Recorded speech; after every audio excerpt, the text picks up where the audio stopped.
Our first story is titled, Am I the a-hole for evicting a tenant because they got pregnant? Yes, I know the title sounds awful, but please do hear me out before making a judgment.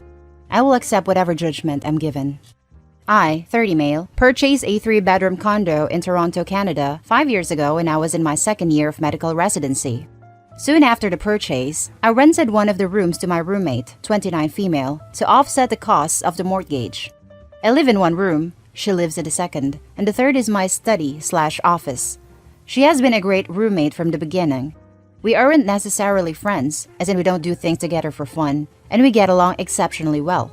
The entire roommate/tenant relationship has gone swimmingly up until recently.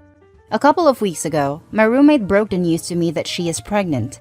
The father was a fling of hers, who does not want anything to do with the child. My roommate has decided she wants to keep the child anyways and raise it on her own. To me, that seems like a huge challenge, and I admire her for it. The issue is, while I don't necessarily dislike children, I have no desire to live with a baby. While the condo is a fair size, I will most definitely be woken up by the babies crying at night. My condo is also where I like to come home to and relax, like a haven after a long work day, and the idea of coming home to a baby honestly seems absolutely chaotic. Especially since this isn't my own child, that is, one that my girlfriend and I decided to have/was mentally prepared for. As difficult as it was for me to do this, I told her essentially that I've written here and that it would be best if she finds somewhere else to live. I am not rushing her out or anything like that. I have given her 6 months notice, since anything later than that will come too close to the birth. She was honestly quite taken aback by this, and thought that I was being cruel. Her primary concern is that rent has gone up substantially in this city since she signed on with me. I haven't increased her rent since she moved in, so she's essentially paying 2015 rent. She works as a waitress, and will likely need to find a lesser apartment to keep within the same budget. A couple of other considerations are that she was out of work while restaurants were closed, but I did waive her rent for that period. All of the furniture is also mine, aside from her bedroom, so she would need to figure something out on that front as well, aside from all of the child expenses. I understand her position, and I feel horrible about the situation, but I honestly can't do it. Am I the a-hole for this? Edit. Thank you everyone who has commented. There have been 2 great suggestions on how I can make this situation better, which I have taken to heart. I haven't been able to give life much thought lately, as work has been quite busy.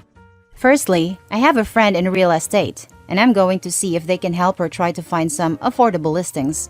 Secondly, as I don't plan to take on another tenant after her, and can't afford to do this anyway, I have decided I'm going to waive her rent for the remainder of the tenancy.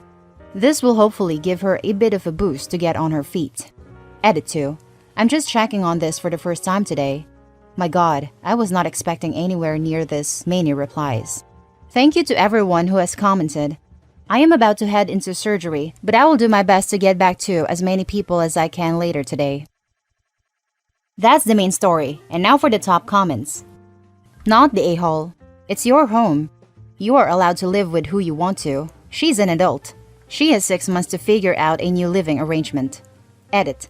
Since some people were wondering why I said not the a-hole instead of another judgment, OP has been nothing but generous and compassionate over this situation. They have even edited their post to offer their roommate additional support and kindness. But what gets me is that the roommate has called OP cruel and acting put out. OP doesn't deserve to be treated like that. It's not cruel to not want to live with a newborn, especially one that is not yours. It's a reasonable boundary to have when you are sharing space. Where else should OP draw the line? Roommate has a pretty sweet deal. No raise in rent. Payments waived when they were in financial crisis. And with OP's edit, no rent in order to save money for moving out and tapping into OP's network for additional help in finding a new home. Roommate thinks all that isn't enough. Otherwise, she wouldn't have accused OP of being cruel. And that makes her the a-hole in my book. I'm actually surprised this is legal in Canada. I believe it's illegal in the US and EU to refuse to rent to someone because they have children. No a-holes here. Neither one is a-hole. OP leased her room to a single person as originally intended. And now the tenant is going to bring in another human being who will cry incessantly and require a lot of attention. It is a tough situation, but OP didn't sign for to be a backup mama. A lot of space as well, and common areas to boot. That's more space she needs in the kitchen, the bathroom, etc., that you did not sign on for and wasn't expecting since she wasn't in a relationship. No a-holes here. It will always seem counterintuitive to not call someone the a-hole for evicting someone when they're pregnant. However, you're not exactly throwing her out on the street to give birth in the gutter. You've been more than generous throughout her tenure by the sounds of it, and you've given her plenty of warning to move out. Her circumstances are changing through her own choices, and that will impact negatively on you. She may have hoped you'd be okay with it, but she should never have assumed. Our next story is an update to a post from a month ago. Update. Am I the a-hole and also my friends for not wanting to babysit our friend's child? Original story. I am just gonna get straight to it. This is about a group of friends, 5 people, and one friend expecting us to provide her with free childcare. We are all in our mid/end 20s. Some of us go to university and work part-time. Others have finished their education and work. A friend of said friend group, I will call her Lily here, got pregnant about 3 years ago. She was separated from the child's father when she found out she was pregnant, and it was clear to all of us, Lily included, that he would be a deadbeat should Lily decide to keep the pregnancy going and get the baby. Since we are all pretty close, she discussed this with us. We are all women, by the way. All 4 of us said that the decision was solely Lily's, and we understand her situation sucks. But also all 4 of us were leaning towards a termination with the following reasons. Lily had no stable income at that time. Her parents were supporting her financially, and adding the burden of a child to that seemed unfair. The father would be a deadbeat, meaning she was going to be on her own with this kid. Lily loves her freedom. She has a very big fear of missing out. As a single mother in a group of 5 single young women, there would be many things she would have to miss out on. Well, she still decided to keep the pregnancy and gave birth to her baby a little over 2 years ago. Since then, she has been miserable, but not only her. Our friendship is suffering and we are getting tired of her. The father is a deadbeat, as expected. She has no contact with Lily. She expects this baby to be all of our responsibility. She expects to drop the kid on one of us whenever she wants or needs to.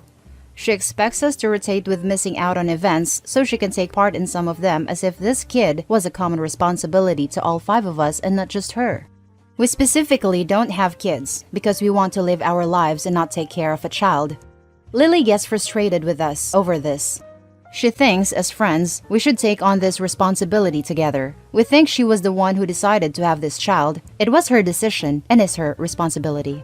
So guys, are we the a-holes for not taking care of Lily's child equally? Edit. If there are questions, please ask. Didn't want to make this too long. Edit 2. Lily thinks we should step in because the father is a deadbeat and she should not have to do it on her own. And now for the update. First of all, I am sorry for taking so long to update, but it kind of took longer than I expected and it was a process. I took your messages to heart.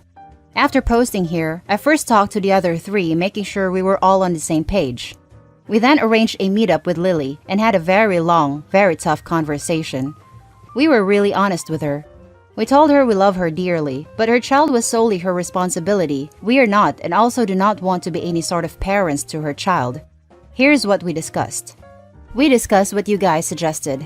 Number 1, maybe she should try to make mom friends, so she has people who actually can relate to her, and also they can build some kind of babysitting schedule. Number 2, maybe she needs therapy. She still has not adjusted to being a mom, and it's about time. We also wanted to set some rules in place. Number 3, we won't miss any events to babysit her child unless there is an emergency, meaning somebody is injured or dead. Number 4, we are open to do child-friendly activities sometimes, but not all of our meetings will be child-friendly. Either she has a babysitter for that, who is none of us, or she has to miss some of our activities. Number 5, our studies/jobs are our main priorities. We won't sacrifice that because she has to be a mother. Number 6, we offered her one Saturday evening/night of babysitting a month. The 4 of us would rotate, meaning every 4 months it would be my turn, where she could do whatever she wants and go wherever she wants for that time. In addition to that, we are willing to rotate babysitting her child while she is in therapy sessions if she decided to go. It was a really long talk, and I am probably missing some things we all said. All of us cried a lot. We talked for a long time. Lily was very disappointed and explained all the things we already knew, how she expected us to take on her child as if it was ours, all the things I already mentioned in my last post. but she said she needed to just let this sink in. I saw her pain that day, and all four of us felt really bad and sorry for her. But it was a weight off my chest I can't even explain. Lily has found a therapist and is looking forward to start therapy in October. I truly hope this helps her let go of some of the sadness and also learn to accept her situation as a single mother and that we can continue to be friends with her. Thank you guys for helping me out. And now for the top comments. Wow, you guys handled this really well.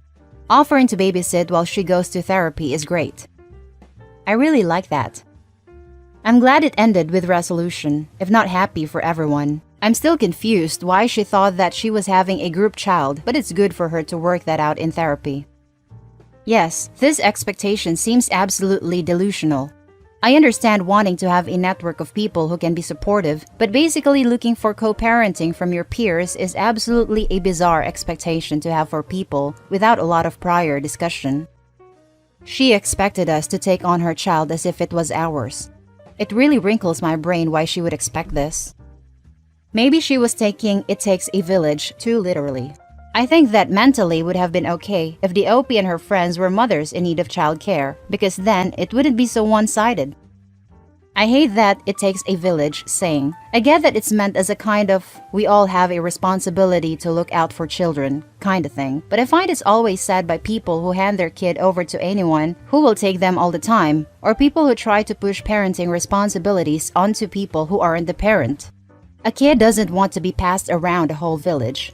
They need the stability of their immediate family around them. They need that close bond with their primary parent for healthy development, especially young children. And that's the end of this video, folks. As always, comment, like, and subscribe. And I'll catch you in the next one. Stay safe.